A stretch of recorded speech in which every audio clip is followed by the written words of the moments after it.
उसके उपरांत अगर इस प्रांगण में, इस हॉल में मैं कुछ नाम ले रहा हूं, अगर वो है तो वो स्टेज पे आ जाए। श्री रविदेव गुप्ता जी, अगर मेरी आवाज को सुन रहे हैं तो वो आ जाएं। श्री अरुण प्रकाश शर्मा जी, श्री जीववर्धन शास्त्री जी, श्री सत्यवीर जी, श्री राकेश आर्य जी, अगर आपको मेरी आवाज सुन रही है, आप यहां पर हैं हॉल में, तो आप कृपया ऊपर स्टेज पे आ जाइए। और आज हमारे कीनोट स्पीकर जो हैं, उनमें श्री भुवनेश कोसला जी, प्रेसिडेंट ऑफ आर्यप्रति सभा ऑफ अमेरिका। आप यहां पर अगर हॉल में हैं, मुझे दिख नहीं पा रहे हैं, लेकिन अगर हैं तो आ जाइए ऊपर। उसके उपरांत शास्त्री मवंगी जी, शास्त्री मवंगी जी अगर मेरी आवाज सुन रहे हैं तो ऊपर आ जाएं। श्री लवराज कुमार जी न्यूजीलैंड से, और श्रीमती कैथरीन कुमार जी, आप सब परिवार ऊपर आएं, अपना स्थान ग्रहण कर इसकी शोभा बढ़ाएं। कंट्री रिप्रेजेंटेटिव में श्री राजेंद्र सैनी जी, प्रेसिडेंट आर्य समाज नैरोबी, अगर वो मेरी आवाज सुन रहे हैं तो स्टेज पे आ जाएं। श्री अशोक खेत्रपाल जी म्यांमार से, अगर वो मेरी आवाज सुन रहे हैं तो ऊपर आ जाएं प्लीज। श्री माधव प्रसाद उपाध्याय नेपाल से, अगर वो मेरी आवाज सुन रहे हैं तो ऊपर आ जाएं। श्री अनिल दुबे जी सिंगापुर से, अगर वो आवाज सुन रहे हैं तो ऊपर आ जाएं। श्री ओम प्रकाश ओमान से, ऐसा लगता है सभी लोग चाय कॉफी पी रहे हैं अभी तक, पर कोई बात नहीं, हम अपने पूरे उत्साह से इस सम्मेलन को करने वाले हैं।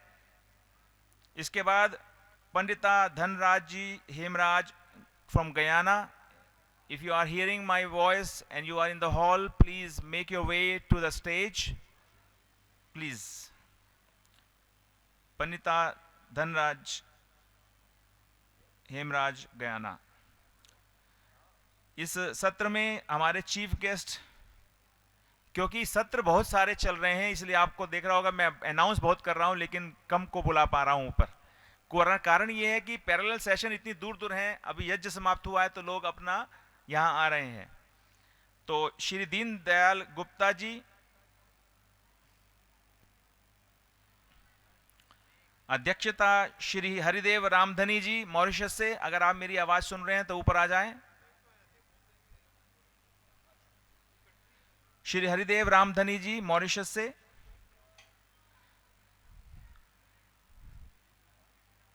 स्वामी ओमानंद जी आबू से, अगर मेरी आवाज सुन रहे हैं और आप हॉल में हैं तो आप ऊपर आ जाइए। श्री प्रकाश आर्य जी, प्रेसिडेंट आर्य प्रतिनिधि सभा ऑफ मध्य भारत। विष्णु जी आप इस हॉल में हैं क्या? विष्णु जी मेरी आवाज सुन रहे हैं? ओके, और धन्यवाद धन्यवाद। तो एक बार प्रकाश आर्य जी को भी बुला लीजिए। श्री अखिल तनेजा जी, अगर मेरी आवाज सुन रहे हैं तो वो आ जाएं। चलिए थोड़ा सत्र को इनफॉर्मल करते हैं, और जैसा कि मैं जब यज्ञ कराने जाता हूं तो मैं उनको कहता हूं, if you are happy and you know it, clap your hands. नहीं ऐसे नहीं, पूरी तर्ज में, पूरी ट्यून में, if you are happy and you know it. और मैं उनको कहता हूं, if you are happy and you know it, say स्वाहा। और वो बहुत आनंद से स्वाहा बोलते हैं सभी लोग। मेरा प्रयास रहता है कि जब मैं यज्ञ करवाऊं तो जितने भी मेहमान आए हुए हैं उन सबको शामिल करने के लिए उनसे कहता हूं, आप सबको स्वाहा बोलना है। मैं मंत्र बोलूंगा, आप स्वाहा बोलेंगे। तो ऐसे ही मैं आपसे चाहता हूं कि आप बड़े प्रसन्न मन से, प्रसन्न चित्त होकर बैठें। और एक बार मैं फिर दोबारा नाम पढ़ देता हूं ताकि जो लोग अभी नहीं। It's cold, I thought it was very hot in the day. जी, एयर कंडीशन वाले अगर सुन रहे हो तो वो थोड़ा सा इसकी उसको कम कर दीजिए। धन्यवाद दादा जी। इसमें मैं एक बार और बुलाता हूं, ये जो सत्र है, हाँ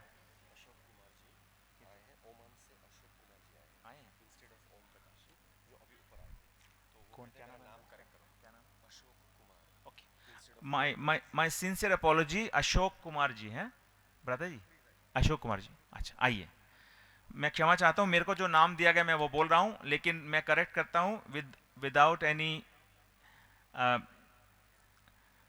रिजर्व। आप आइए ऊपर, आप ओमान से आए हैं।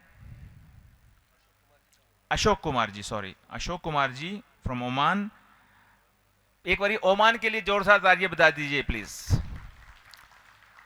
देखिए मेरे को पता है जब हम ऑस्ट्रेलिया से आते थे, 2012 में आए, तो 3 4 5 लोग होते थे।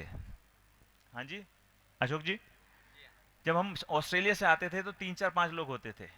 फिजी से 1 2 लोग आते थे, न्यूजीलैंड से भी ये महाराज जी आते थे।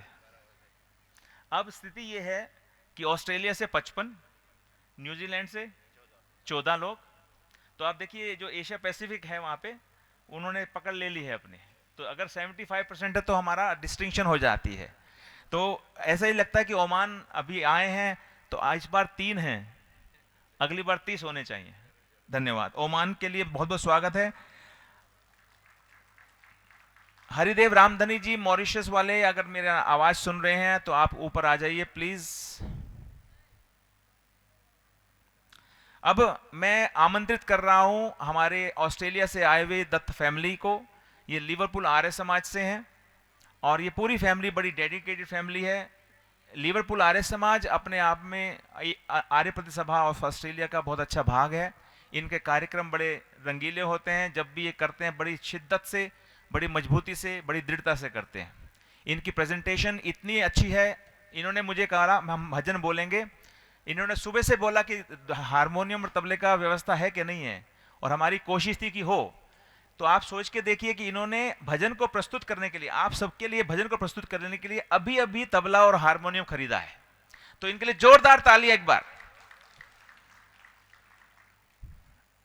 अब मैं बड़े सालों से कोशिश कर रहा हूं इनमें से देखूं कि आदर्श कौन है। दोनों आदर्श हैं, एक आदर्श अवीन दत्त है और एक आदर्श शवीन दत्त है। एम आई राइट जी? बहुत बढ़िया।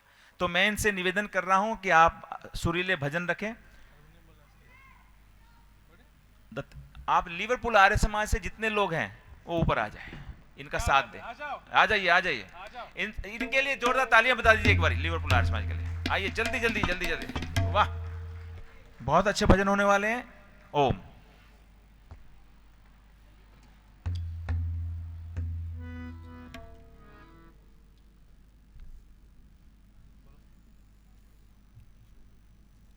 आप सभी को मेरा सादर नमस्ते। जैसे पंडित योगेश जी ने बोला है कि मेरा नाम आदर्श शवीन है, तबले पे साथ दे रहे हैं मेरे भाई आदर्श शवीन।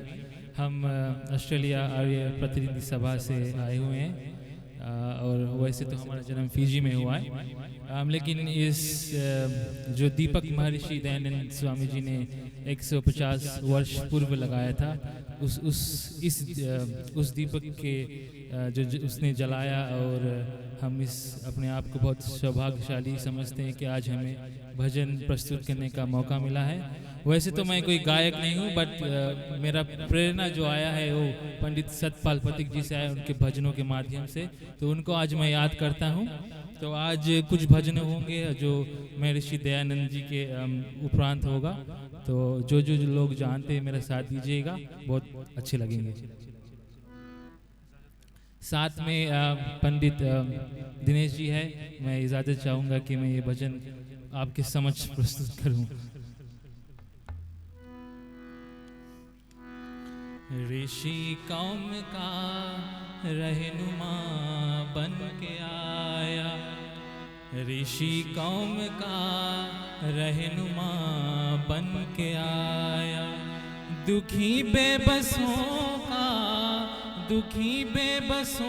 का सखा बन के आया, ऋषि कौम का रहनुमा बन के आया, ऋषि कौम का रहनुमा बन के आया, दुखी बेबसों का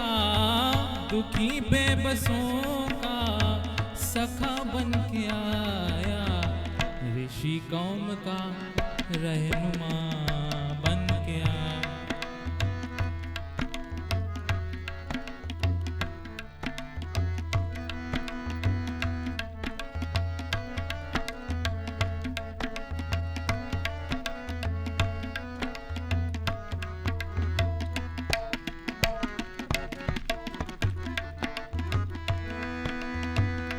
अंधेरे ने काबू किए थे उजाले लगाए हुए थे दिमागों पे ताले। अंधेरे ने काबू किए थे उजाले लगाए हुए थे दिमागों पे ताले। खुली रोशनी का दिया बन के आया ऋषि कौम का रहनुमा बन के आया। ऋषि कौम का रहनुमा बन के आया। दुखी बेबसों का सखा बन के आया ऋषि कौम का रहनुमा बन के आया।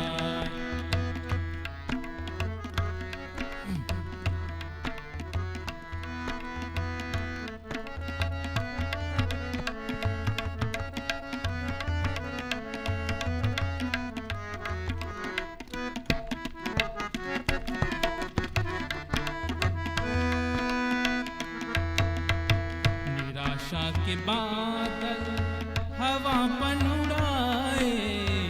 निराशा के बादल उम्मीदों को फिर से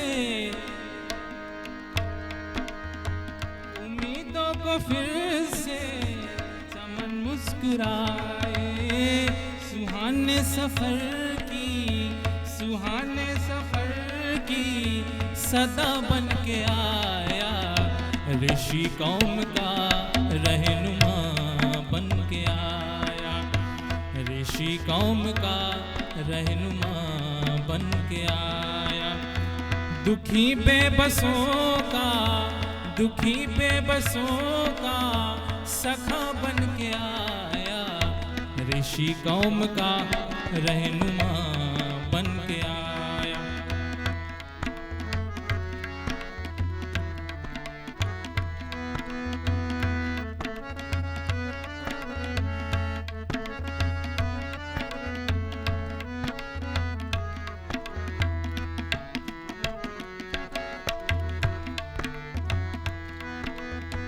गुलामी के दिन थे गुलामी के रातें। गुलामी के दिन थे गुलामी के धंधे गुलामी के बातें। गुलामी पे कहे रे खुदा बन के आया ऋषि कौम का रहनुमा बन के आया। ऋषि कौम का रहनुमा बन के आया। दुखी बेबसों का सखा बन के आया ऋषि कौम का रहनुमा बन के आया।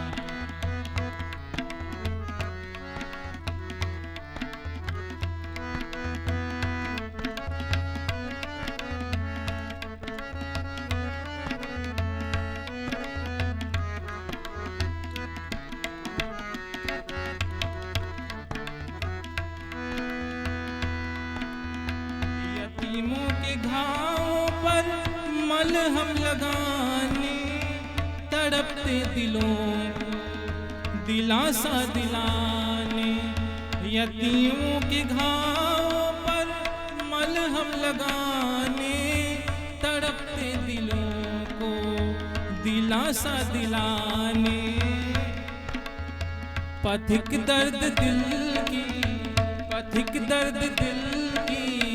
दवा बन के आया ऋषि कौम का रहनुमा बन के आया। ऋषि कौम का रहनुमा बन के आया। दुखी बेबसों का सखा बन के आया ऋषि कौम का रहनुमा बन के आया। ऋषि कौम का रहनुमा बन के आया। ऋषि कौम का रहनुमा बन के आया। धन्यवाद।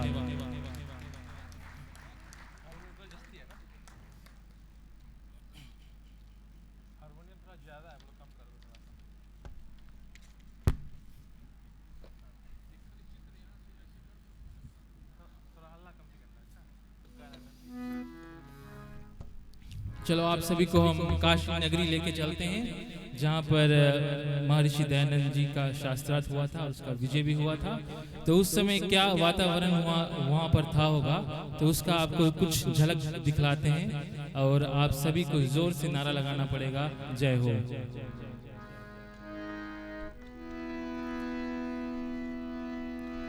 शिव जी की नगरी को किसने आन हिलाया है, कौन काशी में आया है, कौन काशी में आया है। शिव जी की नगरी को शिव जी की नगरी को किसने आन हिलाया है, कौन काशी में आया है, कौन काशी में आया है। काशी में आया है, बड़ा तूफान उठाया है, काशी में आया है, बड़ा तूफान उठाया है। शिव जी की नगरी को किसने आन हिलाया है, कौन काशी में आया है, कौन काशी में आया है।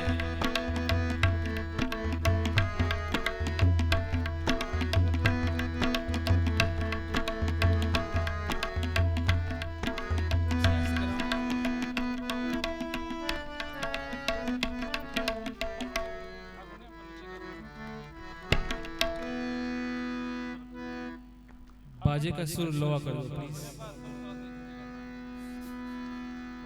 कौन काशी में आया है, कौन काशी में आया है। काशी में आया है, बड़ा तूफान उठाया है, काशी में आया है, बड़ा तूफान उठाया है। शिव जी की नगरी को किसने आन हिलाया है, कौन काशी में आया है, कौन काशी में आया है।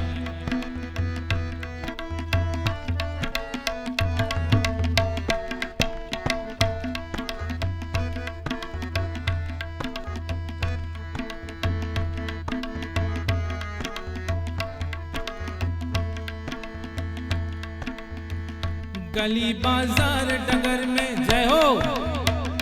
गली बाजार डगर में यही चर्चा घर घर में, छिड़ा संग्राम अनोखा, चलो शास्त्रार समर में।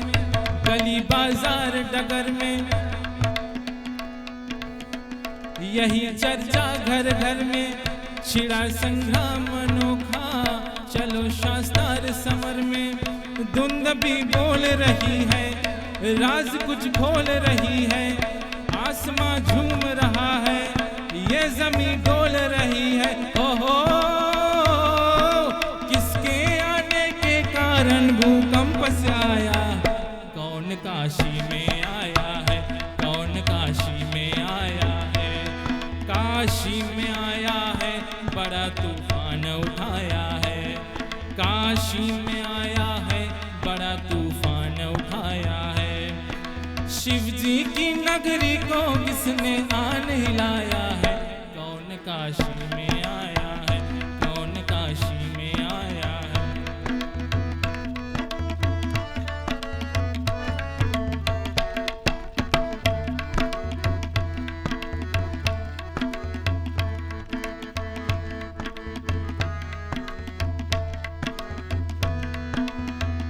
ये विशुद्धानंद स्वामी, बाल शास्त्री संग्रामी, आज क्या बात हुई है, झेलते हैं बदनामी। ये विशुद्धानंद स्वामी, बाल शास्त्री संग्रामी, आज क्या बात हुई है, झेलते हैं बदनामी। अंबिका दत्त वास है, राधा मोहन भी पास है, विप्रवर शिव सहाय और शिव नारायण भी खास है। हो इन शास्त्रार्थ महारथियों ने शीश झुकाया है, कौन काशी में आया है, कौन काशी में आया है। काशी में आया है, बड़ा तूफान उठाया है, काशी में आया है, बड़ा तूफान उठाया है। शिव जी की नगरी को किसने आन हिलाया है,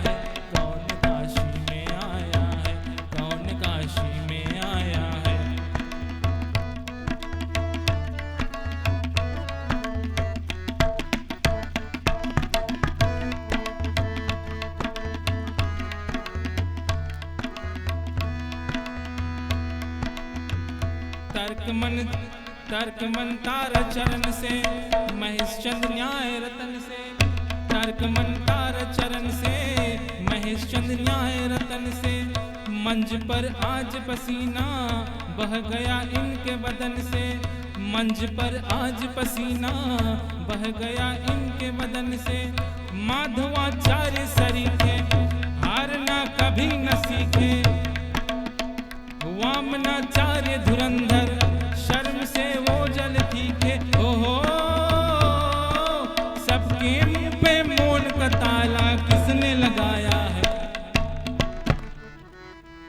कौन काशी में आया है, कौन काशी में आया है।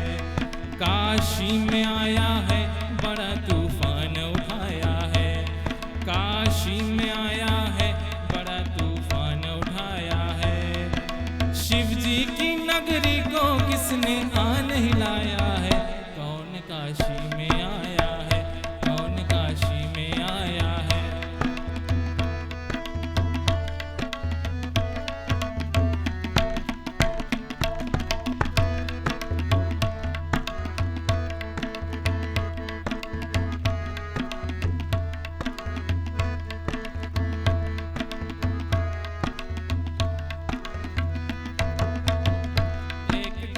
सन्यासी कर गया बात जरा सी, एक ढंडी सन्यासी कर गया बात जरा सी। नाम सुनते ही छाई सबके चेहरे पे उदासी, नाम सुनते ही छाई सबके चेहरे पे उदासी। वीरजनंद का ये चेला है दयानंद अलवेला, पवन सुत बनकर लंका भस्म कर गया अकेला। ओहो दुर्गम काशी महादुर्ग को पतित गिराया है, कौन काशी में आया है, कौन काशी में आया है। काशी में आया है बड़ा तूफान उठाया है, काशी में आया है बड़ा तूफान उठाया है। शिव जी की नगरी को किसने आन हिलाया है, कौन काशी में आया है, कौन काशी में आया है, कौन काशी में आया है, कौन काशी में आया है। बोलिए महर्षि दयानंद की, महर्षि दयानंद की, महर्षि दयानंद की जय हो। बहुत बहुत धन्यवाद जी। एक बारी बहुत जोर से, ऐसे काम नहीं चलेगा, जोर से प्राय।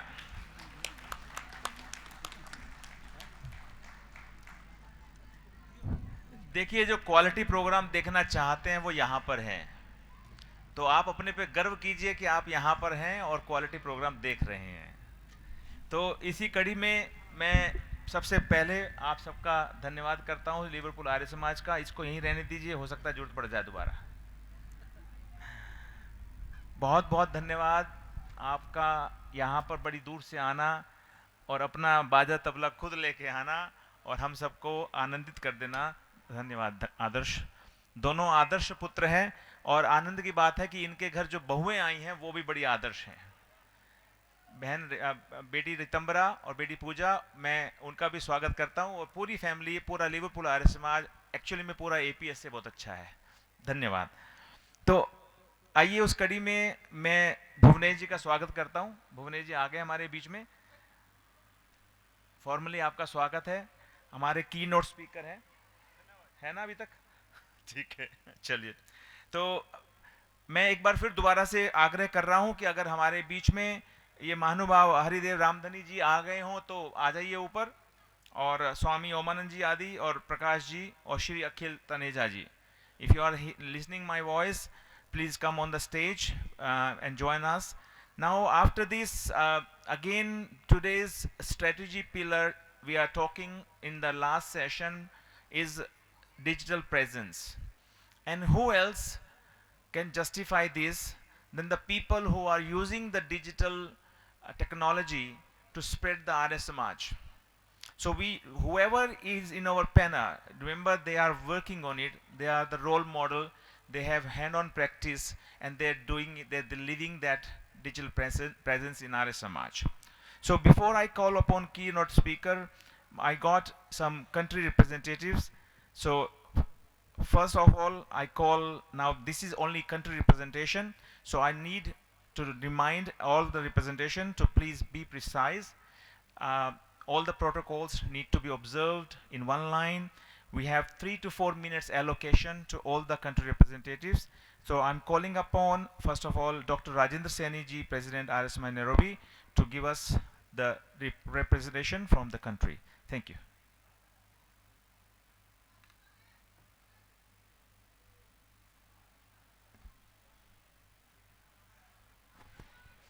भाइयों बहनों सॉरी वन मोर, मैं बीच में सॉरी क्षमा चाहता हूँ डॉक्टर साहब। धर्मदेव जी युगांडा से अगर मेरी आवाज़ सुन रहे हैं, आप आएँ और अपनी बेटी को, अपनी को भी लेके आइए। आइए स्थान ग्रहण कीजिए हमारे। हाँ जी, बांग्लादेश से हमारे कोई रिप्रेजेंटेशन है यहाँ पे इस समय? बांग्लादेश से कोई रिप्रेजेंटेशन यहाँ पे हो? नहीं है, चलिए कोई बात नहीं। ये अनुग्रह है कि आप या तो साइड पे खड़े जाएं या ऐसा कर लीजिए ताकि ऐसे ठीक है। हाँ ठीक है, ऐसे कर लीजिए। चलिए ओके। आर्यमान नैरोबी की कल आपने मूवी देखी होगी जब सबको वेलकम किया गया था, तो ब्रीफ सी मूवी थी। हमारी समाज was the first Arya Samaj outside the Indian subcontinent, established in 1903. अब हमें 122 years हो गए हैं establishment के। We have a rich legacy in religious, cultural affairs, education, women's empowerment, health, welfare, and social impact. First school in East Africa for girls was started by Arya Samaj in 1910. उसके बाद कितने school खुले हैं अब तक? Since 1910 1 lakh students हमारे school से निकल चुके हैं, studied through our schools. And अगर हम अपनी बाकी sister institutions को भी साथ लें तो आज तक 250,000 lives have been transformed through education. 1971 we started a free subsidized medical dispensary. अब तक 1.5 million people have received free or highly subsidized treatment. Welfare projects, since the last 10 years we have spent $500,000 US just on welfare relief. Our main source of income is Vedic House. 10% of Vedic House income automatically goes towards welfare projects. We have gone through many stages with other Samajis are starting now. We started with the Dayanand Orphanage. We started with the Aryan Sports Club in 1920, Arya Veerdal, Aryan Club, Aryan Youth League. All these we have gone through various stages. Arya Samaj Nairobi also supports the crematorium in Nairobi, and also we have a public library. Religious activities, we follow all the laid down principles. We have translated Satyagraha Prakash into Kiswahili in 1981. We have been publishing our Arya Patrika for over 100 years. Originally, it was published in Hindi, Gujarati, and English. Today, it is fully digital with a very wide readership across the world. We have lots of buildings, infrastructure, schools. Since our establishment, I won't go through the list. Aryan youth has been up and down. We have been empowering youth for many years. Currently, we run an active Bal Sabha class of 30 children who meet every weekend, and one Sunday every month is reserved for children's program. We have started an endowment fund to support our youth education, and we also award various scholarships. Women's empowerment, first girls' school, as I mentioned, was started in 1910. After that, lots of women have been empowered, studied in our schools. In 1946, first nursery school was started, and this has grown into the Aryavedic Academy, which is now very famous in the whole Commonwealth. Our main challenge is our membership is decreasing. Currently, we are hardly 300 members left in the whole country. Our Sunday satsangs attract between 150 to 200 people, but many of the youths don't come. Our Vedic knowledge base is limited and dependent only on our priests. And so we are now currently dependent on outside help for publishing relevant literature. Ved Prachar, we have an African priest trained more than 2 decades ago, but we are still limited to within our 4 walls in the Samaj.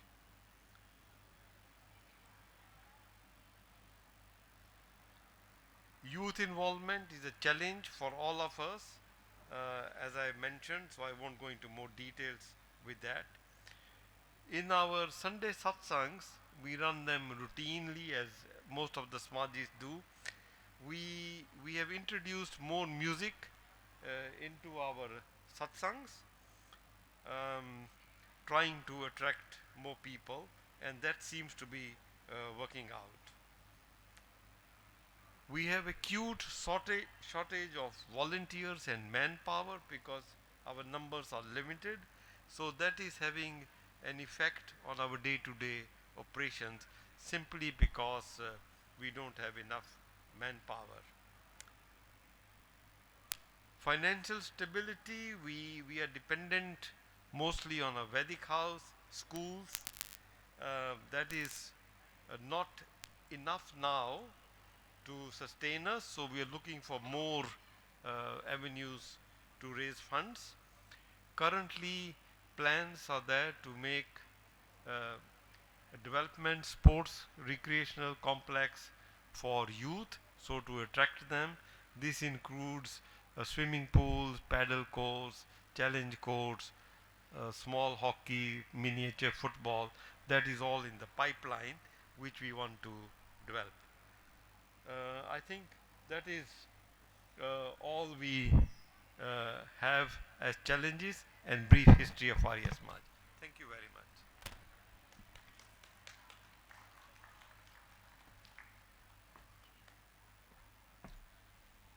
धन्यवाद जी। अब मैं अशोक कुमार जी Oman से आज्ञा कर रहा हूँ, यहाँ पर अपने संदेश दीजिए।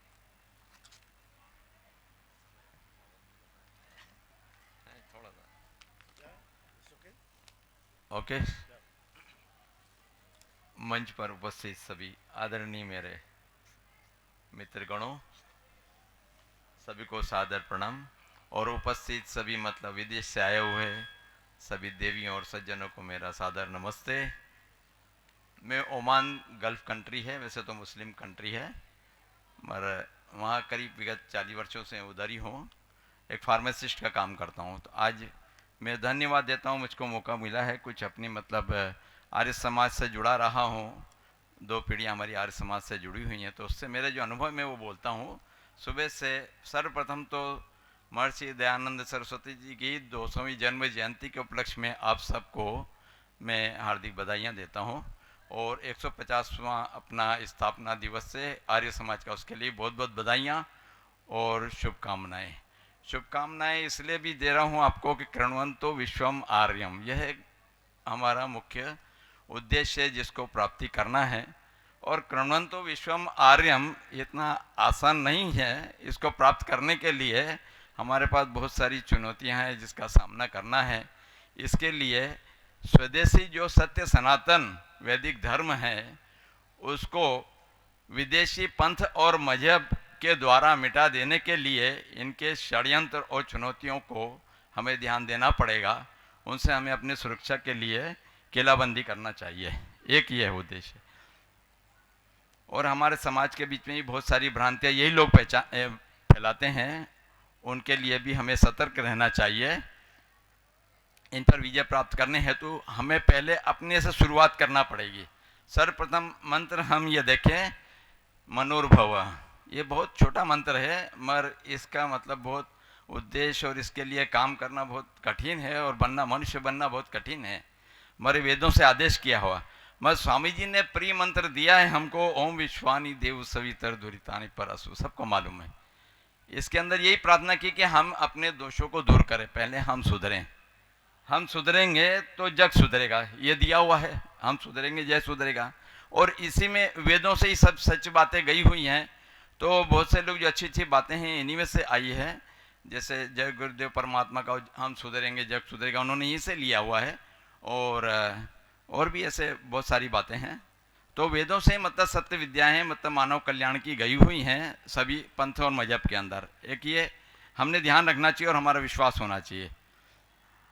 फिर आपसी मनमुटाव को, घृणा वगैरह सब करने के लिए स्वामी जी ने हमें एक संध्या के मंत्र में परिक्रमण मंत्र आता है, उसमें जो आगे पंक्ति 6 मंत्र हैं वो करीब, उसमें एक बात सब में कॉमन है, वो है तेभ्यो नमो अधिपतिभ्यो नमः रक्षितभ्यो नमः इशुभ्यो नमः येभ्यो असूयोस्मान द्वेष्टियम वयम दिश्म संभोजम वेदद्म। यानी हमने जितने भी जो हमारे से घृणा करते हैं वो भी हमसे मतलब प्रीति करें, मतलब हमसे घृणा नहीं करें। और हमको जो भी है वो ईश्वर की न्याय व्यवस्था पे छोड़ते हुए चलना है। तो ये इसमें एक अहिंसा का भी भाव है कि हम किसी से वो लड़ाई झगड़ा मोल नहीं करें और सभी को गलतियां तो होती हैं उसको भूलते जाएं और आगे बढ़ें। अच्छा, विश्व शांति का एक सूत्र देखें आप, पुनर्जन्म है, कितनी अच्छी बात है। विश्व शांति के लिए पुनर्जन्म का आपका दृढ़ विश्वास होना ही चाहिए। यदि मुझे ये मालूम है कि अभी दूसरा जन्म मेरा मेरे पड़ोसी घर में होना है तो मैं पड़ोसी घर को बर्बाद करूंगा क्या? आप बताइए। मैं चाहूँगा कि मेरा पड़ोसी भी उतनी उन्नति करे। इसलिए स्वामी जी ने कहा अपनी उन्नति में हमने खुश नहीं होना चाहिए, सबकी सर्वांगीण उन्नति में अपनी उन्नति समझना चाहिए। तो दूसरा जन्म होगा हमारा सुखी परिवार में होगा, ये पुनर्जन्म के अंदर। और इसी को यदि सब धारणा बना लें तो विश्व के अंदर जो कृण्वन्तो विश्वम आर्यम हम देखते हैं वो सार्थक होता है। इस बात से हमने ध्यान देना चाहिए। अच्छा, हमारे सब ये जो आदर्श सिद्धांत हैं उनको झुटलाने के लिए जो है विदेशी लुटेरे आतंकी हमेशा से प्रयत्नशील रहे हैं। तो इन्होंने देखो आपने एक जन्म बाद पुनर्जन्म को झुटलाया है, तो ये षड्यंत्र तो करेंगे और करते रहते हैं एक जन्म। और यहाँ तक कि एक और बात बताता हूँ, पहले हमारे ईश्वर का निज नाम है ओम, तो उन्होंने परिवर्तित नाम किया। 2 पंथ हैं जो अपनी संख्या बढ़ा करके हमारे ऊपर कब्जा करना चाहते हैं, जो विशेष में जिनके बहुत सारे देश बन चुके हैं। उन्होंने ओम का नाम का परिवर्तित कैसे किया? ओम जो है ओम ब्रह्म ओम विष्णु ओम महेश, इसका इंग्लिश ट्रांसलेशन किया जनरेटर ऑपरेटर डिस्ट्रक्टर। जी से जी, ओ से ऑपरेटर और डी से डिस्ट्रक्टर, डी लेकर के गॉड बनाया, चौथे आसमान पे बिठा दिया, चौथे आसमान पे हैं। इसी प्रकार से एक ओम अक्षर होता है जो सांकेतिक रूप में होता है, उसको आप 90 डिग्री से क्लॉकवाइज घड़ी की दिशा में घुमाएंगे तो अरबी का अल्फ़ाबेट बनता है अलिफ लाम लाम है, यानी उससे उच्चारण होता है अल्लाह। तो ये भी मतलब ये दोनों जो नाम हैं हमारे यहीं से उनके पास गए हुए, उसके बाद में उन्होंने उसको सत्य सिद्ध करने के लिए ओम को जुटलाने के प्रयास किए गए हैं।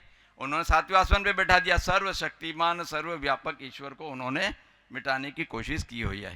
तो हमको ये बात नॉलेज में मालूम होना चाहिए कि हम सही जगह पे खड़े हैं, मगर हमको नहीं मालूम होने से हम उन अधूरे के ऊपर मतलब चल पड़ते हैं। इसलिए आज देखो धर्मांतरण इतना इनका सफल हो रहा है कि नहीं।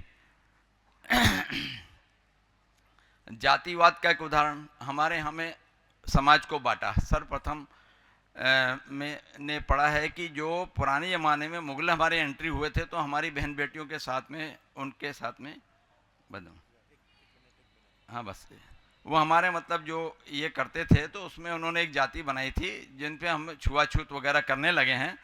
तो छुआछूत के हिसाब में बस मैं इतना तो बोल देता, वो जाति इन लोगों ने बनाई थी, जो मुगल लोग आए थे इन लोगों ने। अब इसके ऊपर से वो हमारे को मतलब तोड़ पाए, समाज में बांट पाए, तो घृणा जो करते हैं। तो जो हमारा, मैं एक बात करता हूँ, मैं अपने दृष्टिकोण से एक बात करता हूँ कि हम प्रत्येक प्राणी को और कोई भी संस्था, समाज और देश को 4 काम रोज करना पड़ते हैं। उसमें ब्राह्मण कर्म करना पड़ता है, क्षत्रिय कर्म करना पड़ता है, वैश्य कर्म करना पड़ता है और शूद्र कर्म ही करना पड़ता है। हम सुबह उठते हैं, सबसे से पहले शूद्र कर्म स्टार्ट करते हैं। जब हम शूद्र कर्म स्टार्ट करते हैं तो हम एक समय में शूद्र होते हैं। तो ये मतलब इनको बांटा गया है, जबकि वो सब एक सामूहिक रूप से है।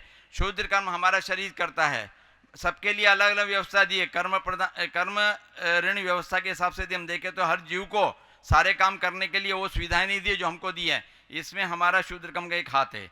एक हाथ को सुबह हम करते हैं। आपको इसके लिए जातिवाद को शूद्र से हमसे दूर करने के लिए मैं आपसे निवेदन करता हूं कि स्वच्छता को आप मतलब बढ़ावा दिए। स्वच्छ है हमारा हाथ, हम स्वच्छ करते हैं, साबुन से साफ कर लेते हैं, हाथ हमारा हाथ में रहता है, ब्रेन के साथ में रहता है। ब्राह्मण, क्षत्रिय, वैश्य सब साथ में हैं और एक हैं। तो बस मैं अपने सत्यार्थ प्रकाश और वेदों की तरफ लौटने वाली बात है वही बोलूँगा, और इसी के लिए मैं अपने शब्दों को विराम देता हूँ। बोलने के लिए मेरे पास बहुत है, क्षमा कीजिएगा। धन्यवाद आपको सबको, मेरे को ने सुना, बहुत बहुत धन्यवाद। धन्यवाद अशोक कुमार जी ओमान से। The next speaker is from my own birth country. It's पड़ोसी देश from where I was born, that's Suriname, and she is from Guyana. So I'm happy to announce Pandita Dhanraj Hemaraj from Guyana.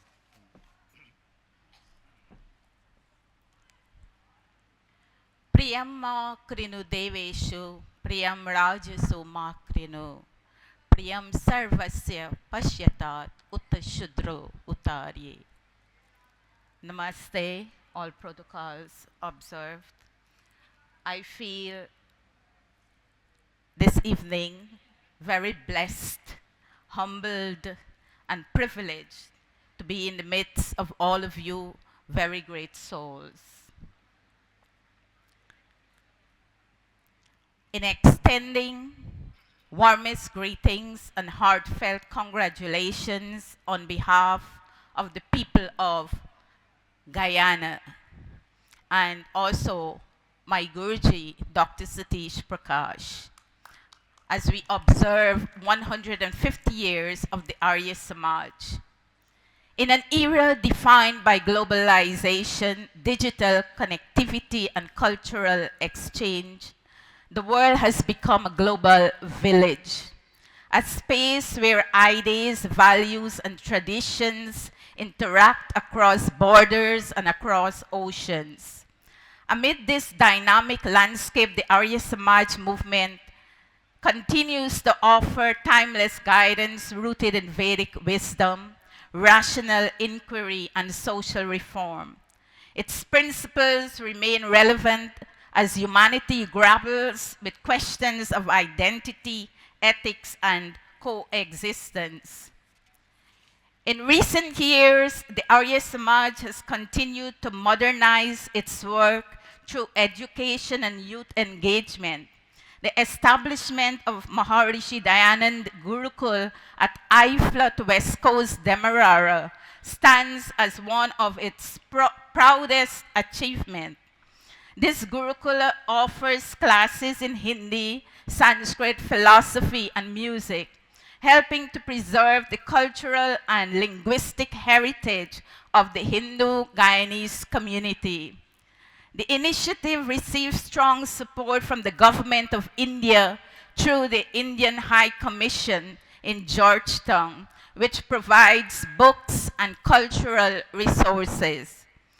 The global importance of the Arya Samaj work in Guyana was further recognized by India's Prime Minister Shri Narendra Modi during his interactions with the Guyanese government. Prime Minister Modi commended the Arya Samaj for its role in preserving Indian heritage abroad and fostering moral and spiritual development among the diaspora. His acknowledgement highlighted how the Arya Samaj continues to be a vital link between India and Guyana, maintaining the cultural and philosophical bridge that connects the two nations.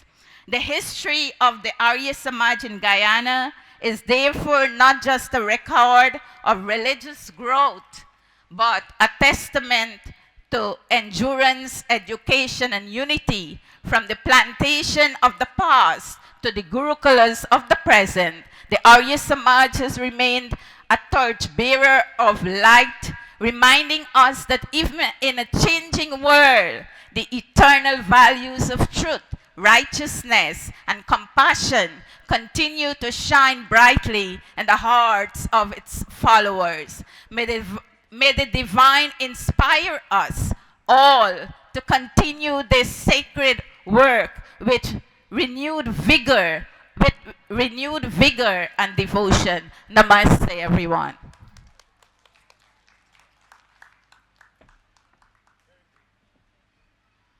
देखिए वो बहुत दूर से आई हैं और बहुत अच्छे से बोली हैं, तो आपकी तालियां बहुत जोर से बजनी चाहिए। ये जब आप ताली बजाते तो एक्यूप्रेशर भी हो जाता है, आपका भी सौभाग्य है ताली बजाने का। तो देखिए अब मैं बहुत देर नहीं करता, भोजन का समय भी हो रहा है, तो लेकिन ये बहुत इम्पोर्टेंट टॉपिक है और ये लास्ट में रखा है, पर ये लीस्ट नहीं है, किसी भी ढंग से ये कमज़ोर कड़ी नहीं है कि हम इसके बारे में बात ना करें तो चलेगा। तो ये डिजिटल प्रेजेंस है और मुझे लगता है कि आने वाले जो तीनों हमारे कीनोट स्पीकर हैं, they would have a good ideas about how they do it and how would we do it. They would have definitely a better ideas. So I'm calling upon Lavraj ji and Bhen Catherine ji from New Zealand. Can I ask everybody to give them a round of applause for their session?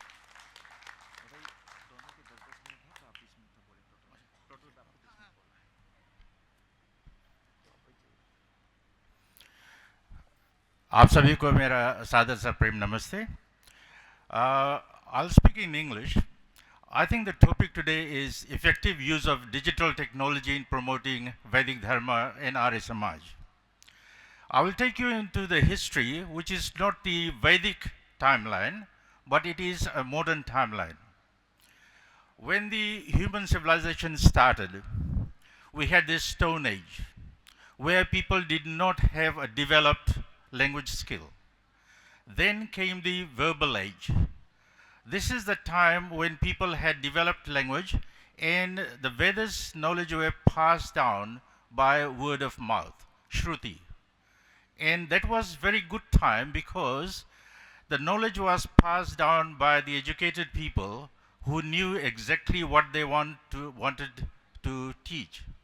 So the knowledge was not getting mixed up or deformed in any way. Then came the book age. Now Rishi Dayanand actually started quite a bit of revolutionary action here. He started a printry. I had the privilege of seeing his printing machine that is still, I think, displayed in Ajmer. So here you can see the use of technology. So Rishi Dayanand was trying to promote use of technology to promote dharma.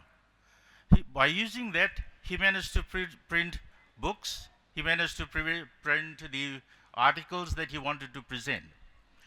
So that was the first revolution, and now we have come to the age which we call digital age. Now at this digital age, what is happening is everything becomes or is at your fingertip. But with that comes a lot of issues as well. We have so much information. The age is information age. And everything is at your fingertip. But the issue is, what are you getting out of it? Is whatever you're getting on the internet, on the web pages, on the social media, is it exactly what we think is right according to the Vedic culture? The whole world is moving towards that, and so is Arya Samaj. Like in my prachars, I do not expect people to learn and memorize things. Memorizing is a thing of past now. If you are memorizing, you are not promoting what is learned. So the modern generation does not want to memorize things. So we have to use a digital technology system where we can retrieve the information whatever we want and whenever we want. That is the most important part. And moving from there forward, when we put things in written form or in digital form, now I would like to take you back to the place where Rishi Dayanand started the reform motion. What actually happened was, the moment the Vedas were written in book form, then everyone gets their own interpretation to it, and the value and the quality of the knowledge slowly degrades itself over time, because people give their own interpretations to it. With the modern technology, the digital age, we perform Havan.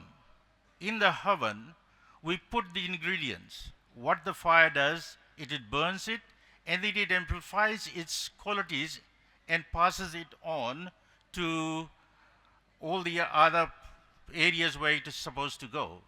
Now, exactly the same thing happens with the digital technology. If we are not putting in the right thing, if we are putting the right thing, everything is going to go right. But the moment we put something wrong, it is going to get amplified and sent out to everyone.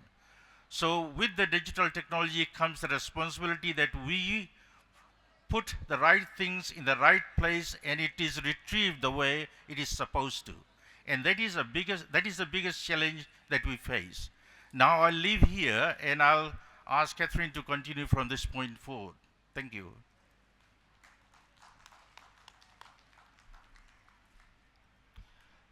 Namaste to everybody. Our message is timeless, yet our methods are not. To grow globally and engage meaningfully, we must embrace a modern technological strategy. Let's reflect. The Arya Samaj exists in many countries, but there is no unified global body. Secondly, most digital content is repetitive. Check out any Arya Samaj website. What do you see? Our 10 principles. Havan photos. Engagement is low, and the youth are disengaged, and growth is stagnant. We do need a strategy that inspires, educates, and connects. Given that the Arya Samaj is run by volunteers with limited time and resources, it's essential to prioritize digital strategy actions that are high impact, low effort, and scalable. Here is a phased approach I propose. So we'll start with the low-hanging fruits, which we can achieve and get very quickly.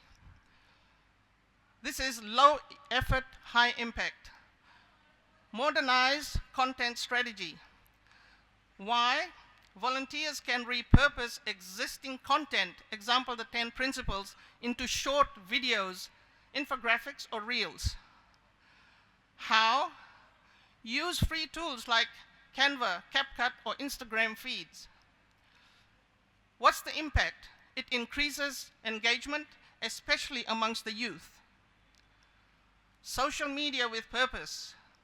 Why? Most Arya Samaj units already have social media accounts. How? We create a content calendar with weekly themes. For example, Vedic value of the week. What is the impact? It builds consistent visibility and community interaction. Thirdly, empower local chapters. Why? Volunteers are more effective when given templates and guidance. How? Share simple toolkits, for example, sample posts, video scripts, branding guidelines. Impact. It scales content creation without overburdening individuals. Then we can have midterm priorities to build momentum. Global digital identity. As I mentioned before, we have lots of websites. Every Arya Samaj is out there advertising its 10 principles. Global digital identity. Why? We create a central website or portal which creates unity and credibility. It is also the single source of truth for the Arya Samaj. How? Start with a basic site linking to all regional chapters and events. What is the impact? It becomes a digital home of the global Arya Samaj. The next midterm priority should be global digital events. Why? The virtual events are cost-effective and inclusive. How? Host monthly webinars or live satsangs using Zoom or YouTube Live. What is the impact? It builds global connection and shared purpose. Now, long term, what can we do? This is to scale and sustain. We can focus on education and engagement. Why? Because it deepens understanding and attracts serious seekers. How? Develop online courses or partner with existing Vedic educators. Impact. It builds intellectual and spiritual depth. We can also do digital funding. Why should we do that? It sustains long-term projects and outreach. How? Use platforms like Give India or GoFundMe or even our own web page funding pages with clear goals and transparency. What is the impact? It enables growth without relying solely on local donations. The last one is data-driven growth. Data-driven growth, why do we do that? It helps refine strategy and measure success. How do we do that? Use free tools like Google Analytics and social media insights. We can also use AI technology to gather insights about how people are using our information. And also, if you're used to Netflix and other packaged programs like that, you will notice that they personalize. Using AI, they personalize your choices. We can also do that long term. Not everyone wants to know about reincarnation. Not everyone wants to know about the full Arya Samaj concept. If someone wants to target a single topic, they should be able to do so. And our site should be able to suggest what the next topic is for them to look at. Just like you go to Netflix. What is the impact of this? It informs smarter decision over time. It personalizes the choices for you for the interests that you seek. In short, this phase rollout plan, we have 3 phases. Phase 1 is quick wins, which focuses on content strategy, social media, and local empowerment. Phase 2, foundation building, global portal, digital events. And phase 3, deep engagement, education, fundraising, and analytics. Namaste. Thank you.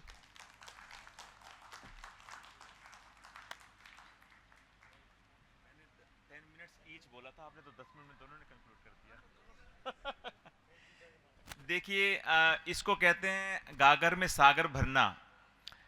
मतलब की बात सीधे सीधे कहना और सीधे सीधे सुझाव देना, ये अनुभव बोलता है, ये उनका दर्शन बोलता है, विज़न बोलता है, और ये उनका अभ्यास बोलता है कि वो किस तरह से इस चीज़ को देखते हैं और इसको लागू करते हैं।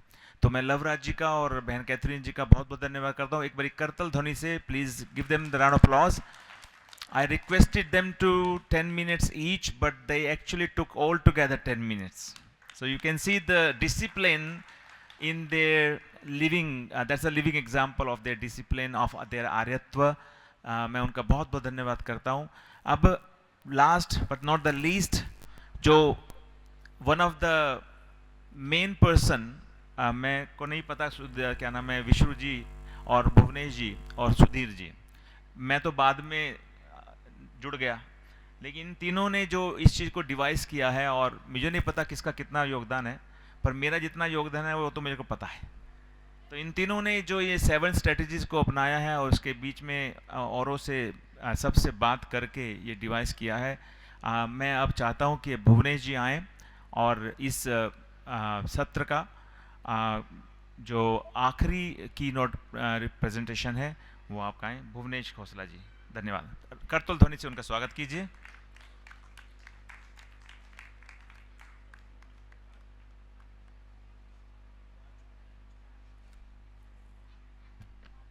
Namaste to one and all. I think some people didn't have their dinner yet. Are people still awake? Okay, we have some audience. Thank you.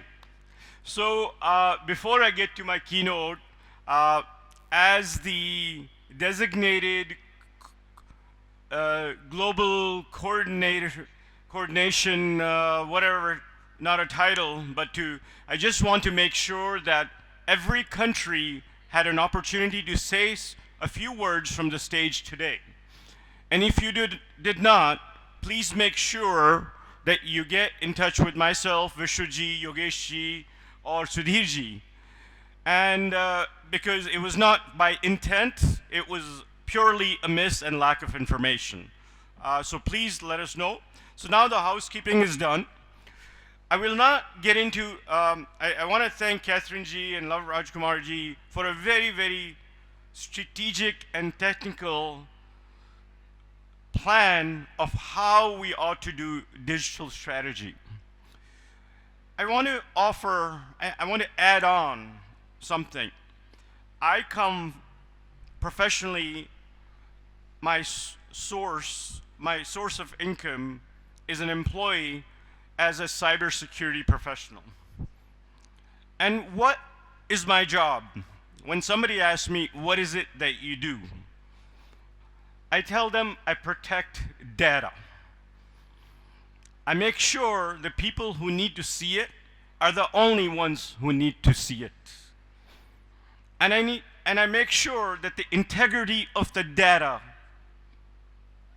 is always maintained. And that, ladies and gentlemen, respectfully, I believe, is the problem with our cyber presence. I won't take credit, but some 25 years ago, I think, Vishwaji can quote me, Aryapratni Sabha America bought the domain aryasamaj.com, right? Now, I don't want to get into have we been effective and about it, but the problem today is that we have all the tools and everything available to us. We can go get the help, the professional help we need to do. But the problem is we don't know what, when, and how we ought to put our data out. You would be amazed to see how many, if you Google Gayatri Month, if you search for Gayatri Month on TikTok, Instagram, or any other social platform, how many wrong, non-authentic descriptions and the meanings of Gayatri Month you will see. And that, ladies and gentlemen, is the source of the problem. Based on the vision that Lavraj Kumarji and Catherine ji has put out, as part of this strategic pillar, we intend to form a global steering committee which forms this joint strategy. We take the best expertise. Now this is what you call the USP of the Sammelan. I did not know our Arab brothers and sisters in New Zealand were IT experts, right? So round of applause for them for bringing that out here, right? Now the other thing I want to say, it becomes our extreme responsibility to be very careful on what we post on social media. In a family, we may have disagreements.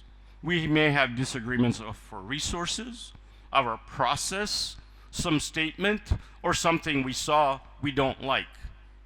But we don't go beat about the bush around the neighborhood and put our, excuse my French, our dirty laundry out on the internet, We don't do that as a family, but unfortunately, there are people, members of our Samaj, who do, that's all they do. सिर्फ उनको social media पे आलोचना करनी है. Guess what? It's not helping anyone. You don't understand what branding is. You don't belong on social media. As part of cybersecurity monitoring, one of the key pieces will be we're going to put crawlers out there where there's a negativity statement, especially from somebody who comes from our Samaj, is to put them on things like Facebook jail. I'm telling you, if a person of a Hindu community says something against a non-Hindu community, they're immediately put on Facebook jail for 30 days.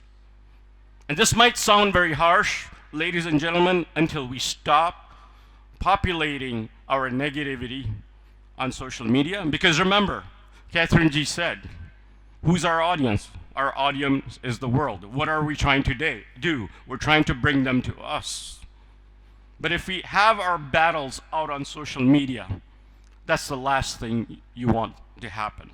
So please protect your brand, protect your data, protect the Vedas, the authentic representations, the translations, and we have learned acharyas, we have learned swamis, we have learned professors, take their advice. Again, apologies for being so negative, but somewhere along the line, we have to work as a family. And I said yesterday on day one that we weren't going to be backward looking, but this is a futuristic problem. So I look forward to working with my global our brothers and sisters, informing the strategic digital strategy, and we envision our vanguards and flag bearers in each continent, in each nation, who look after this strategy and how they can implement it at local and global level. Thank you for listening to me. I know I probably went over three minutes. Thank you so much. बहुत बहुत धन्यवाद. Namaste ji.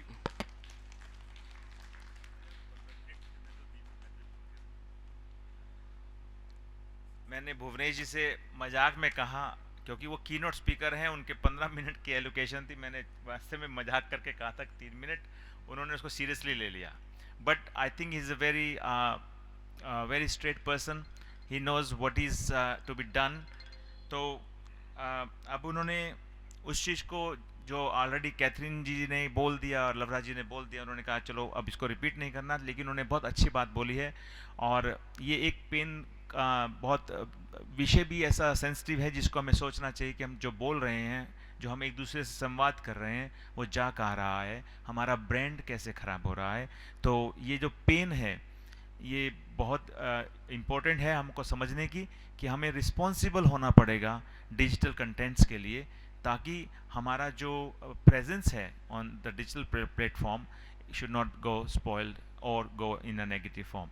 तो भुवनेश जी धन्यवाद, not only for speaking on the here but also guiding us on those issues. तो आपका बहुत बहुत धन्यवाद. भुवनेश जी आप सबसे परिचय है, ज़्यादा ना बोलते हुए अब मेरे पास सिर्फ 2 और हैं, और एक जो मैं कंट्री रिप्रेजेंटेटिव युगांडा से आए हैं हमारे बीच में धर्मदेव जी, उनकी छोटी सी बेटी अवनी भी हमारे साथ हैं. तो मैं उनसे प्रार्थना करूंगा कि धर्मदेव जी आप आएँ और अपनी बेटी को साथ जरूर लेके आएँ. धन्यवाद. एक बार उनके लिए ताली बजा दीजिए. हाँ ले सकते हैं. 5 मिनट 10 मिनट 5 मिनट और लगने वाले बस इनका, फिर वोट ऑफ थैंक्स और हम भी फिनिश करेंगे, then we'll go for dinner. Dharmdev ji. Thank you Yogesh ji, thank you so much. ओम यतो यतः समीहसे ततो नो अभयं कुरु, सम्ने कुरु प्रजाभ्यो अभयं नः पशुभ्यः. ओम शांति शांति शांति.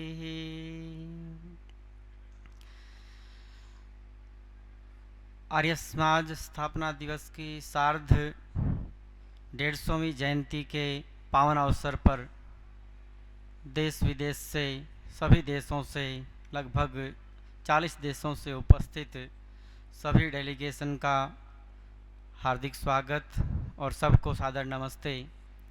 बहुत अच्छी प्रकार से ये प्रोग्राम चला हुआ है, अपने अपने आइडियाज़ दिए जा रहे हैं। उसी संदर्भ में मैं आर्य समाज युगांडा की ओर से जो हमने कुछ भुवनेश जी, विश्रुत जी, योगेश जी, मैंने कुछ प्रैक्टिकल किया छोटा सा, क्योंकि जब मैं वहाँ गया तो हमारी आर्य समाज की स्थापना तो 1928 की है, परंतु बीच में सारी दुनिया जानती है वर्ल्ड वाइड उस विचार को कि एक किंग थे युगांडा में इदी अमीन के नाम से। उस समय में वहाँ ऐसी घटना घटी कि अपन इंडियंस को, भारतीयों को वापस गो बैक टू इंडिया के लिए नारा दिया गया। उसके पश्चात, उससे पहले हमारे पूर्वजों ने वहाँ बहुत पुरुषार्थ किया हुआ है, बहुत मेहनत किया हुआ है। आज भी जैसे हमने गुरुकुल इंद्रप्रस्थ और गुरुकुल कांगड़ी को देखा है, गगनचुंबी इमारत बनी हुई है, उसी प्रकार से वहाँ पे आर्य समाज का स्कूल चलता है। नानजी भाई कालिदास मेहता ने इस विचार को जान करके प्राइम लोकेशन में, कैपिटल में 17 एकड़ ज़मीन दे करके उसको स्थापित किया हुआ है। उनकी धर्मपत्नी के नाम से संतोका बहन आर्य कन्या स्कूल चला हुआ है।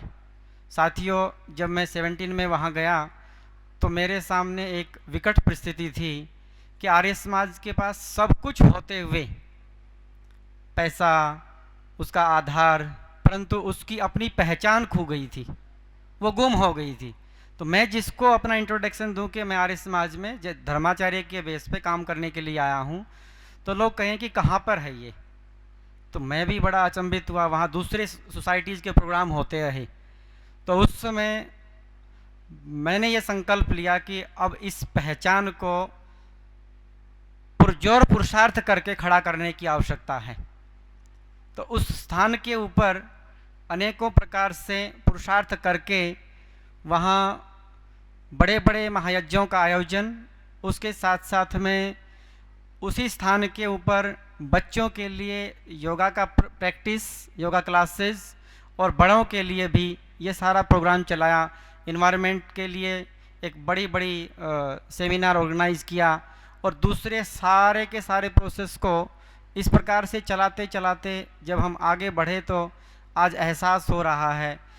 क्योंकि जैसे जैसे हमने देखा कि अब मैं बाहर निकलने की कोशिश कर रहा हूँ तो सफलता नहीं मिली, फिर मैंने रास्ता ढूंढा कि जो जो परिचित हैं उनका मुझे पता लगता जाए तो मैं जा कर के उनके साथ बातचीत करके कुशलक्षेम, अर्थात कि आपकी हेल्थ ठीक है, फिर उसके पश्चात जैसे जैसे आगे बढ़े तो जो कोई व्यक्ति परिचित में अस्वस्थ होता तो मैं हॉस्पिटल में जाता, और कोई भी व्यक्ति हमारे परिचय में होता तो धीरे धीरे पता लगता गया कि क्रिमिनेशन की एक प्रक्रिया होती है, संस्कार विधि के अनुसार अंतिम संस्कार है, उसके लिए फिर मैं जाने लगा। फिर धीरे धीरे सब लोगों में एक मैसेज गया। आज लगभग वर्ष भर में जो हम योग वाला प्रोग्राम चलाते हैं वो 10 से 11 हज़ार लोगों का वर्ष भर का टारगेट है, जो स्कूलों में जा कर के, यूनिवर्सिटीज़ में जा कर के, उसके साथ साथ में कॉरपोरेट सेक्टर में जा कर के, वेयर हाउसेज में उसको बहुत अच्छे स्तर पर किया जा रहा है। मीन्स थोड़ी कोशिश किया, क्योंकि जब देख रहे थे कि सारी चीज़ें होने के पश्चात भी आर्य समाज का अपना अस्तित्व समाप्त हो रहा है। इस प्रकार से संसार भर के अंदर न जाने कितनी आर्य समाजें आज भी विद्यमान हैं। मेरे को आर्य प्रतिनिधि सभा पूर्वी अफ्रीका ने ऐसा विचार करके, मैं केनिया में था तो वहाँ पे भेजा। मैं उन सब का यहाँ पर तहे दिल से धन्यवाद करता हूँ, और मुझे यहाँ पर समय देने के लिए आप सब का और भाई योगेश जी का सबका धन्यवाद सुनने के लिए। Thank you so much. ये बेटी अवनी आर्या है, ये एक मंत्र का पाठ करेगी प्लीज। जी जी बेटा, थोड़ा सा आगे आओ। क्या बोलना है? यहाँ पे आओ। हाँ, सामने। ओम विश्वानि देव सवितर दुरितानि परास्व यद्भद्रं तन्न आस्व हिरण्यगर्भ समवर्तताग्रे भूतस्य जातः पतिरेक आसि सदाधार पृथिवीं ध्यामुतेम कस्मै देवाय विशा विधेम। ओम शांति शांति शांति। देखिए हमारा जो वैदिक धर्म है, अगर वो फिजी में, युगांडा में, कीनिया में आदि आदि देशों में फैला है, तो उसमें श्रेय ऐसे ऐसे धर्माचार्यों को भी जाता है जो विषम परिस्थितियों में काम करते हैं, जिनके ऊपर प्रश्न चिन्ह लगते हैं, जिनकी वेशभूषा पे प्रश्न चिन्ह लगते हैं। और एक तो मैं चाहता हूं कि आप एक बार धर्मदेव जी का राउंड ऑफ अप्लॉज से स्वागत करें कि आप बड़े विषम परिस्थितियों में काम कर रहे हैं और अपने बेटी को भी संस्कार दे रहे हैं। ये आप बहुत अच्छा कर रहे हैं। हमारे पास समय बिल्कुल लगभग ख़त्म है, और क्योंकि आप थके भी हुए हैं, सुबह से आए हुए हैं, भोजन के लिए भी जाना चाहते हैं।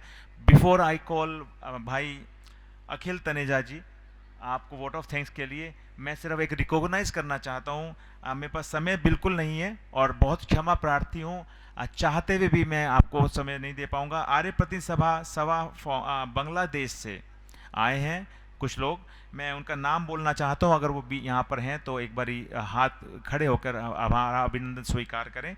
प्रमोद चंद्र रॉय अगर यहाँ पे हैं, प्रमोद चंद्र रॉय,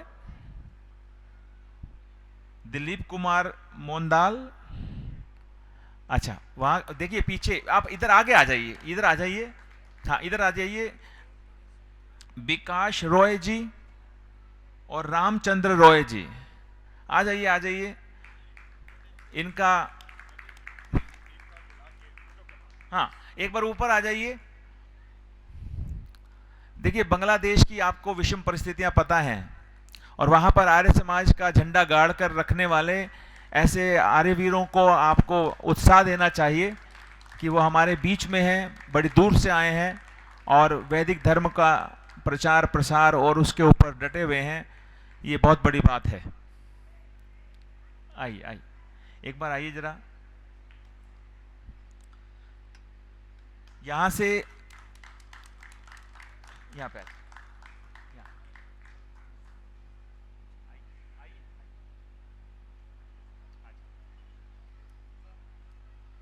आप भी आ जाइए, इनके साथ फोटो खिंचवाएं बांग्लादेश के हमारे डेलीगेट्स।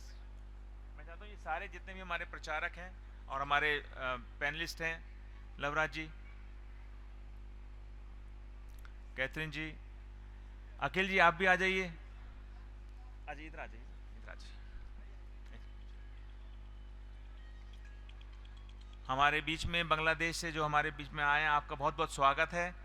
मैं क्षमा चाहता हूं, समय का बहुत अभाव है इस समय पर, आगे आने वाले सत्रों में आपको जरूर हम सुनना चाहेंगे। इधर देखिए,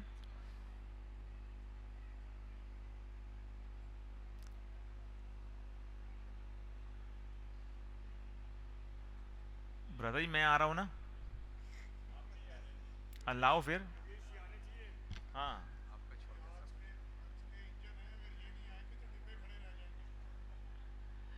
जी धन्यवाद बहुत बहुत। एक बार फिर पुरजोर तालियों द्वारा बांग्लादेश से आए हमारे साथियों का स्वागत करें। 212 डेलीगेट्स आए हैं। विदेश से आने वालों की संख्या में मेरे को लगता है सबसे बड़ी संख्या बांग्लादेश है जी, नेपाल से है, तो नेपाल तो अपना ही है। चलिए बहुत बहुत स्वागत है। अब मैं, आप बैठिए, ऊपर ही बैठिए आप प्लीज, हाँ ऊपर ही बैठिए, ऊपर बैठिए प्लीज, वहाँ बैठिए। अखिल जी हमारे बीच में है, दिल्ली सभा और हमारी जो आर्यप्रति सभा भारत की सभा सार्वदेशिक सभा है, अखिल जी हमारे बीच में। अखिल जी प्लीज आइए।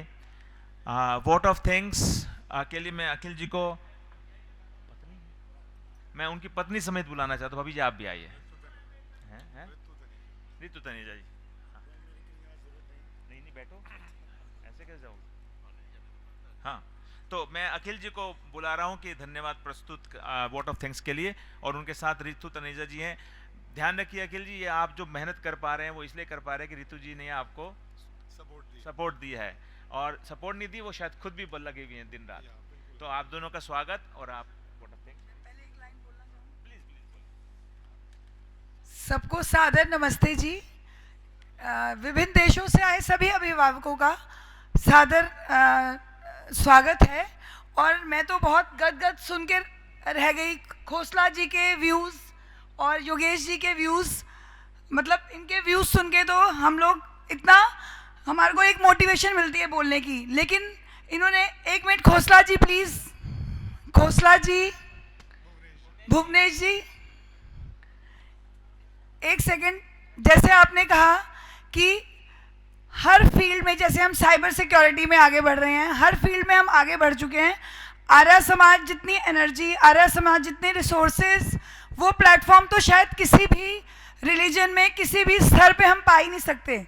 सिर्फ जो हमें एक करना है, यहाँ पर सब मोस्टली ऐसे लोग बैठे हैं जो सीनियर सिटीजन्स हैं या about to be senior citizens हैं, जो हमें अपने साथ जोड़ना है, हमें अपने नेक्स्ट जनरेशन को साथ लेके आना है, तभी हम आर्य समाज की नींव को मजबूत बना पाएंगे। और आर्य समाज की जो दीवारें हैं वो कभी हिल नहीं पाएंगी, क्योंकि इतनी एनर्जी, इतनी मोटिवेशन किसी और रिलीजन में, किसी और संस्था में है ही नहीं। तो बस हमारे पास सब कुछ होते हुए टेक्नोलॉजी भी आ गई है, बट हमें जो यंगस्टर्स हैं, जो इन्होंने साइबर सिक्योरिटी की बात की, हमारा 90% जो क्राउड है वो साइबर सिक्योरिटी की तरफ बढ़ रहा है, डाटा एनालिसिस की तरफ बढ़ रहा है। बस हमें सिर्फ अपनी जो यंग जनरेशन है उनको साथ लेके आना है, मोटिवेट करना है उनको। धन्यवाद। नमस्ते टू एवरीवन। सो आप देख पा रहे होंगे कि जो मेरे बोलने के पीछे की जो एनर्जी है वो आपके सामने थी, बट मैं आपको एक चीज़ और बताना चाहूँगा। I think most of you may be surprised, before marriage वो कभी भी आर्य समाज नहीं गई थी, जो मेरी मिसेज हैं, और वो एक पौराणिक परिवार से हैं। But after marriage as she came, as my father told her कि we are Arya Samajis and we follow all Arya Samaj rules, Vedic rules and rules set by Maharshi Dayanand. और उन्होंने उसको माना, समझा, और आज मेरे से भी ज़्यादा लगन आर्य समाज के कार्यों को करने की इनके पास में है। So thank you so much. मैं तो वोट ऑफ थैंक्स के लिए उठा था, थोड़ा आपका समय ज़्यादा ले लिया, उसके लिए क्षमा प्रार्थी हूँ। सो महर्षि दयानंद के 200 जन्म जयंती पर और 150वें स्थापना दिवस पर आप विश्व भर से पधारे सभी आर्यजनों का हम हार्दिक स्वागत, अभिनंदन करते हैं। आपको यहाँ पर इस ऊर्जा के साथ देख के, इस उत्साह के साथ देख के मैं बोलूँगा कि आपका यहाँ पर आना अनुकरणीय, प्रशंसनीय और प्रशंसनीय और बहुत ही अभिनंदन के लायक है। We really thank you. और बट मैं ये बहुत, मुझे फील हो रहा है कि शायद मैं बहुत लेट हूँ बोलने में, आप सब लोग को भूख भी लग रही होगी, जाना भी होगा, बट आपके आने से ही इस आयोजन की सफलता है। और जिस तरह से भाई विश्रुत जी, भुवनेश खोसला जी, भाई योगेश जी जिस तरह से मिलके काम कर रहे हैं, और सभी विश्व की आई हुई सभी आर्य समाजों के लोग जो यहाँ मिलकर एक मंच के ऊपर इकट्ठे हुए हैं, I think this is going to impact big, और इसका इम्पैक्ट हमारे को यहाँ से लेके जाना है। और पुनः मैं अपने दिल से आप सबका बहुत आभार, धन्यवाद करता हूँ कि आप सब लोग आए और आपने हमारे को सुना। बहुत धन्यवाद। Thank you.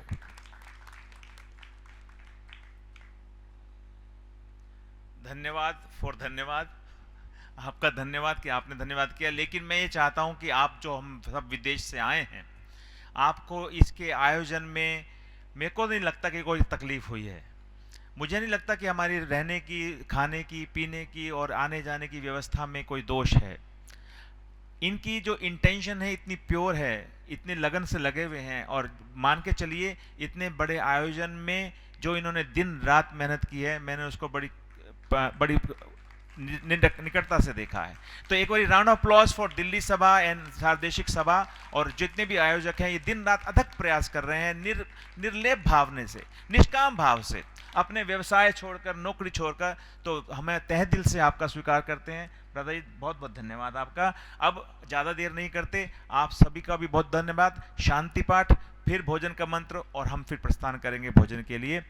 ओम द्यहुः शान्तिरन्तरिक्षं शान्तिः, पृथिवी शान्तिः, रापः शान्तिः, रोषधयः शान्तिः वनस्पतयः शान्तिर्विश्वे देवाः शान्तिः ब्रह्म शान्तिः सर्वं शान्तिः शान्तिरेव शान्तिः सामा शान्तिरेधि।